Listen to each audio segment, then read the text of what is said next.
Hi friends, junior NTR Koratala Shiva వీరిద్దరు కాంబినేషన్లో వస్తున్న రెండవ చిత్రం దేవర. ఈ మూవీపై భారీ స్థాయిలో అంచనాలు ఉంది.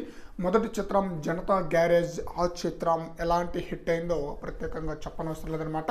ఈ మూవీ దేవర మూవీ 2 పార్ట్లుగా రాబోతుంది. మొదటి పార్ట్ ఏప్రిల్ 5వ తేదీన రిలీజ్ కాబోతుంది. ఈ మూవీ నుండి రిలీజ్ అయిన ఫస్ట్ లుక్ టీజర్ ఎన్టీఆర్ది కానీ, జాన్వీ కపూర్ది కానీ, అలాగే మెయిన్ విలన్ అయిన సైఫ్ అలీ ఖాన్ లుక్ కానీ చాలా బ్రహ్మాండంగా ఆకట్టుకుందనమాట.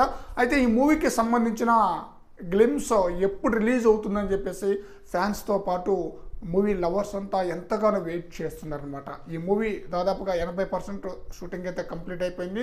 రిలీజ్ కూడా ఏప్రిల్లో ఉంది కాబట్టి గ్లిమ్స్ అతి త్వరలో రిలీజ్ చేస్తారన్న న్యూస్ కూడా వినిపించింది. గ్లిమ్స్కి సంబంధించిన అప్డేట్ అయితే ఈరోజు 11:07 అప్డేట్ అయితే రాబోతుందనమాట. దీన్ని బట్టి 2 లేదా 3 రోజుల్లో గ్లిమ్స్ అయితే రిలీజ్ కాబోతుందనమాట. అయితే దేవరాము యొక్క గ్లిమ్స్లో హైలైట్గా ఉండేది ఏంటి అన్న విషయానికి వస్తే ఎన్టీఆర్ పాత్ర చాలా హైలైట్గా ఉండబోతుందంటే, గ్లిమ్స్ అన్నాక హీరో పాత్ర హైలైట్గా ఉంటుంది కాబట్టి అది ప్రతి సినిమాలో ఉండేది. అయితే మరో ప్రపంచాన్ని చూపించబోతున్నాం దేవరా మూవీతో అని చెప్పేసి కళ్యాణ్ రామ్ చెప్పడంతో కథ పరంగా కూడా గెస్ చేసే విధంగా స్టోరీని కూడా చెప్పే సూచనలు కూడా ఉందట. అంతేకాకుండా మెయిన్ హైలైట్ అనేది ఎన్టీఆర్, సైఫ్ అలీ ఖాన్ వీరిద్దరి మధ్య జరిగే ఫోర్ని చాలా హైలైట్గా చూపించబోతున్నారట.